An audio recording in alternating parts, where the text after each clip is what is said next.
જય ગજાનંદ. પાછા આજે ફરીથી બીજી નવી વાત લઈને મળીએ આપણે. જેમ દરરોજ વાત કરીએ છીએ એમ આજે મારે વાત કરવી છે. કોઈ પણ કાર્ય કરીએ ને એમાં હંમેશા એની જરૂર પડે છે. અને કહે છે ને કે જે આપણી પાસે હોય ને એની કિંમત હોતી નથી. એમ આપણી નજીકમાં જે રહેતા હોય ને એ સગાવાલાની કિંમત ના હોય, પણ કદાચ કોઈ દૂર થી જો આપણા ઘેર આવે ને તો એની વિશેષતા વધી જાય છે. એમ આપણી નજીક કાયમ રહે છે. એક છે દીવો અને એક છે સૂર્યનારાયણ. એમાં આજે સૂર્યનારાયણની વાત કરીશું, દીવાની વાત પછીથી ફરીથી ક્યારેક કરીશું. પણ બહુ મહત્વની વસ્તુ છે. દીવો આપણા ઘરમાં કેમ કરીએ છીએ? આપણા ઘરમાં તો એલઈડી લાઈટ છે, અંધારું પડે છે એટલે દીવો કરો છો? ના, બહુ મોટું કારણ છે, પણ એની ચર્ચા પછી કરીશું.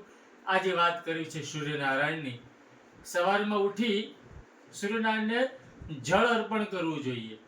એનું કારણ એ છે, તમે માનશો નહીં, પણ જ્યારે પણ તમારા શરીરમાં વિટામિન ડી ની ઉણપ આવે, હાથની અંદર ધ્રુજાટી આવે, ડોક્ટર પાસે જાઓ ને, ડોક્ટર દવા પછી આપશે અને પહેલા સલાહ આપશે કે રોજ સવારમાં 15 મિનિટ કુણા તડકામાં બેસજો.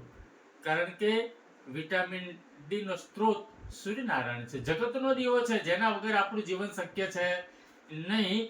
અને એટલા માટે થઈ સવારમાં ઉઠી પ્રાતઃકાળે સૂર્યોદય સમયે જો આપવામાં આવે તો સારામાં સારી વસ્તુ છે. સવારમાં ઉઠી તાંબાનો કળશ લેવાનો, જળ ભરવાનું, અને એ પણ કેવી રીતે ચડાવવાનું ખાસ વસ્તુ યાદ રાખજો.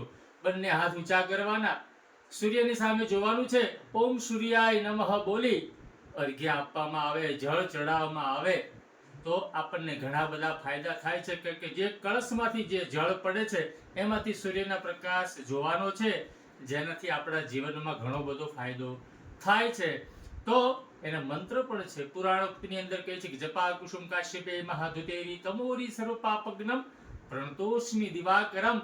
અને વેદનો મંત્ર પણ બોલી શકાય છે કે આ કૃષ્ણેન રજસા વર્ધમાનો નિવેશયન મૃત્યન મૃતન સહિરણ્યેન સવિતા રથેના દેવો જાતિ ભુવનાની પશ્યન ભાસ્કરાય છે વિદ્મહે તન્નો સૂર્ય પ્રચોદયાત. સવારમાં સૂર્યનારાયણને ઓમ સૂર્યાય નમઃ બોલી જળ ચડાવવામાં આવે. એનું કારણ એ છે કે જાગતો દીવો છે, જાગતી જ્યોત છે.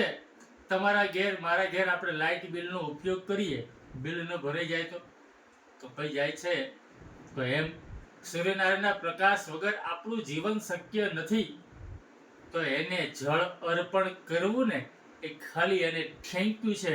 એટલા માટે થઈ સૂર્યનારાયણને દરેક જણાએ જળ અર્પણ કરવું જોઈએ.